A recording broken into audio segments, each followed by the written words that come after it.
Hey everyone, it is in the middle of the night. Actually, it's almost 2 a.m. here in Atlanta, and I just discovered that my golden crocodile philodendron, its spadix, has opened its inflorescence and it is in female receptive mode. I don't currently have any pollen collected to pollinate this plant, but luckily, I do have another inflorescence that is coming in behind this. This plant actually has been in flowers since last fall. It started producing its first inflorescence, and since then, every new leaf has had a new inflow. So, this is the first time I've actually caught one open so that I could see what this process looks like. So I'm super excited about this so far.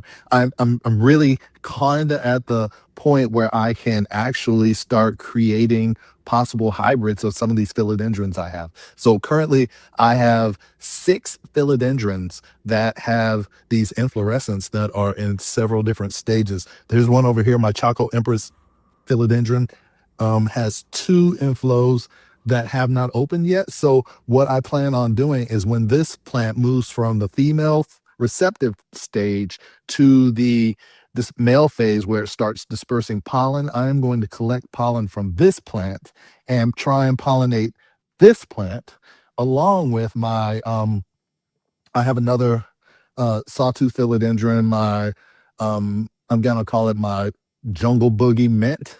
It's another variation of this plant. It's just got a Florida ghost like mint c- transition that happens. That plant is over there. It actually has like 3 inflows that are in process of developing.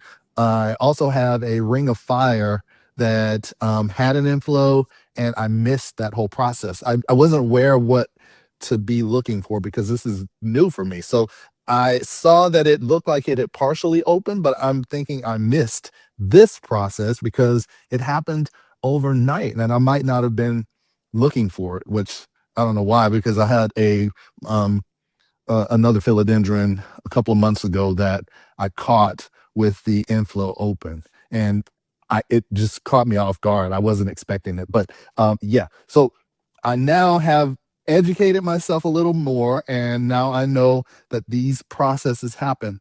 And this plant is actually doing this thing called thermogenesis. This flower is kind of warm to the touch, and there's a specific aroma in the air. And so it's releasing those pheromones, I guess, that's sent to try and attract pollinators. But, that we're not in the native habitat. And I would imagine if this was outside, it might attract some type of pollinator. Here in Atlanta, unaware what that might be, but this is just exciting. I'm really excited about the possibilities of being able to cross these plants and produce some new hybrids. I really, really, really, really would like to be able to create a version of this plant with a narrow leaf and the coloration that comes with this Choco Empress. That would be really cool, like a red backed green version of this, and then possibly throw in a little ring of fire ish in there. And so it could be a red back variegated leaf. Yeah, it's just the possibilities are endless. And I have another philodendron, my philodendron Summer Glory, which is another hybrid. I think it's a hybrid of Macaulay's Finale and a Gloriosum. Even though it had been producing inflows for since last fall, I've never actually caught it open. So I'm gonna get the camera and zoom in so you can see what this looks like closer up. And I'm just thrilled. Can you tell I'm a little excited? I am really, really geeking out right now. So forgive me if it's a little over the top. I'm just really excited.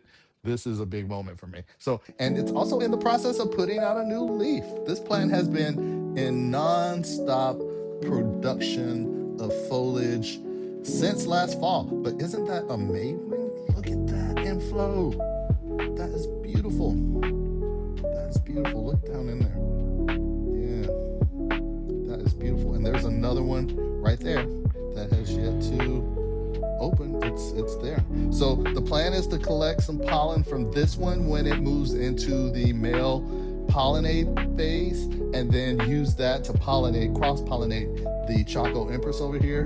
And and some of my other sawtooth philodendrons. Oh, I forgot about my philodendron Pluto that's also producing flower inflows. So the Pluto is basically the non-variegated version of a philodendron caramel marble. I have a philodendron caramel marble, but it is not mature enough to start producing inflows yet. So that's something that's for the future. But yeah, this is pretty monumental. Yeah, I'm really excited. So there's that one that's there, and here are the two inflorescence that are on my Chocolate Empress right now. It is also putting out a new leaf on here, plus that flower is open. So stay tuned. I will keep you updated on the process of me trying to collect some of the pollen. That will be next. So I'm Plant Rob. If you like this kind of content, please don't forget to like and subscribe. It really helps my channel. Thanks.